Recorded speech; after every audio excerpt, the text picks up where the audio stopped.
মিত্ৰতা ধৰ্ম অক্ষুণ্ণ ৰাখি বিপুৰীয়া সমষ্টি অগপক এৰি দিয়াৰ দাবী ইতিমধ্যে সমষ্টিটোত ব্যাপক কুচকাৱাজ আৰম্ভ কৰিছে আঞ্চলিক দলটোৱে সমষ্টিটোৰ পৰাই অগপই এগৰাকী যোগ্য প্ৰাৰ্থীক আগবঢ়াই দিব বুলি কেন্দ্ৰীয় নেতৃত্বক স্পষ্ট কৰিছে তৃণমূল কৰ্মীসকলে দলৰ সভাপতি অতুল বৰাকো এই সন্দৰ্ভত অৱগত কৰিছে তৃণমূল কৰ্মীসকলে আৰু ইতিমধ্যে ৰাজনৈতিক তৎপৰতা যি আৰম্ভ হৈছে প্ৰতিটো দলৰে আৰু হিহতীয়াকৈ যি বিপুৰীয়া সমষ্টিক লৈ বিশেষকৈ মিত্ৰ দলসমূহৰ মাজত যথেষ্ট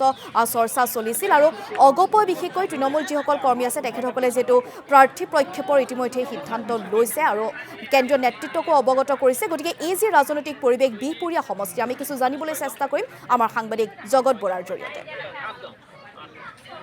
মিত্ৰতা ধৰ্ম অক্ষুণ্ণ ৰাখি এইবাৰ বিপুৰীয়া বিধানসভা সমষ্টিক অগপক এৰি দিবৰ বাবে আহ্বান জনাইছে বিপুৰীয়া সমষ্টি অগপই যেহেতু যোৱা দুটা বিধানসভা নিৰ্বাচনত বিজেপিক এই বিপুৰীয়া বিধানসভা সমষ্টি অগপই এৰি দিছিল আৰু সেয়েহে এইবাৰ অগপৰ বিপুৰীয়া বিধানসভা সমষ্টি কমিটিয়ে দাবী জনাইছে যে বিপুৰীয়া বিধানসভা সমষ্টিটো আগন্তুক নিৰ্বাচন অগপক এৰি দিব লাগে ইতিমধ্যে পহিলা মাঘৰ দিনটোতে বিপুৰীয়া সমষ্টি অগপৰ ৰাজ্যিক সভাপতি অতুল বৰা ডাঙৰীয়াক এই সম্পৰ্কত সাক্ষাৎ কৰি তেওঁলোকৰ দাবী জনোৱা পৰিলক্ষিত হৈছে আমাৰ লগত বিপুৰীয়া সমষ্টি অগপৰ বহুকেইগৰাকী নেতা আছে আমি তেওঁলোকৰ পৰা জানিবলৈ যত্ন কৰিম আপোনালোকে যিহেতু আপোনালোকৰ সভাপতি সাক্ষাৎ কৰিলে কি আশা কৰিছে হয় আমি তেখেতক সাক্ষাৎ কৰিছো আমাৰ মাননীয় সভাপতি ডাঙৰীয়াক কেন্দ্ৰীয় কমিটিৰ আমাৰ বিপুৰীয়া সমষ্টি কমিটিৰ মাননীয় সভাপতি শ্ৰী মাহন্ত তামুলীদেৱৰ নেতৃত্বত আমি তেখেতক অৱগত কৰিছো যে বিপুৰীয়া সমষ্টিত অসম গণ পৰিষদৰ 196টা বুথ কমিটিত এতিয়াও অসম গণ পৰিষদৰ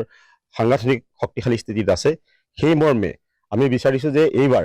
2026 চনৰ আগন্তুক বিধানসভা নিৰ্বাচনত অসম গণ পৰিষদৰ প্ৰাৰ্থিত্ব প্ৰদান কৰি আমাৰ অসম গণ পৰিষদৰ প্ৰাৰ্থীৰ দ্বাৰা যাতে নিৰ্বাচনত আমি অৱতীৰ্ণ হ'ব পাৰো সেইটো আমাৰ সকলো সমষ্টিৰ কৰ্মীসকলে আশা কৰিছে আমিও আশাবাদী আমি তেখেতক সাক্ষাৎ কৰিছো তেখেতে আমাক কথা দিছে আমাক তেখেতে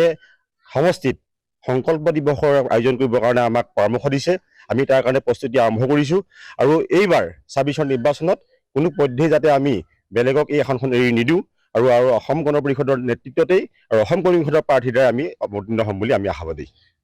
কিবা কাৰণত যদি অসম গণ পৰিষদৰ প্ৰাৰ্থিত্ব নিদিয়ে আপোনালোকৰ কিবা বিশেষ সিদ্ধান্ত আছে নেকি নাই কিবা কাৰণত আচলতে কথা নাথাকেই আমি অসম গণ পৰিষদ দলৰ ভেটি বৰ্তমান সময়ত বিপুৰীয়া সমষ্টিত অতিশয় শক্তিশালী আপোনাসবে হয়তো জ্ঞাত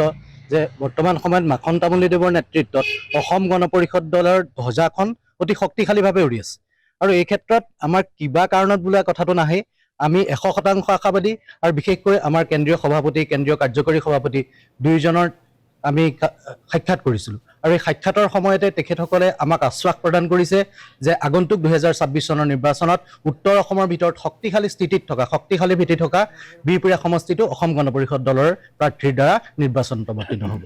আৰু আছিল অগপৰ নেতাসকলৰ বা কৰ্মীসকলৰ মন্তব্য তেখেতসকলে স্পষ্ট কৰিছে যে যি বিপুৰীয়া সমষ্টি আছে বিপুৰীয়া সমষ্টিত এবাৰ অগপ প্ৰাৰ্থী তাত নিৰ্বাচন খেলিব আৰু এই ক্ষেত্ৰত ইতিমধ্যে অগপৰ কেন্দ্ৰীয় নেতৃত্বকো অৱগত কৰিছে গতিকে লক্ষণীয় হ'ব যে বিপুৰীয়া সমষ্টিত এবাৰ বিশেষকৈ সাহসীয় দলৰ যি মিত্ৰ দল আছে বিজেপিয়ে হওক বা অগপই কোন দলৰে আচলতে প্ৰাৰ্থী প্ৰক্ষেপ কৰে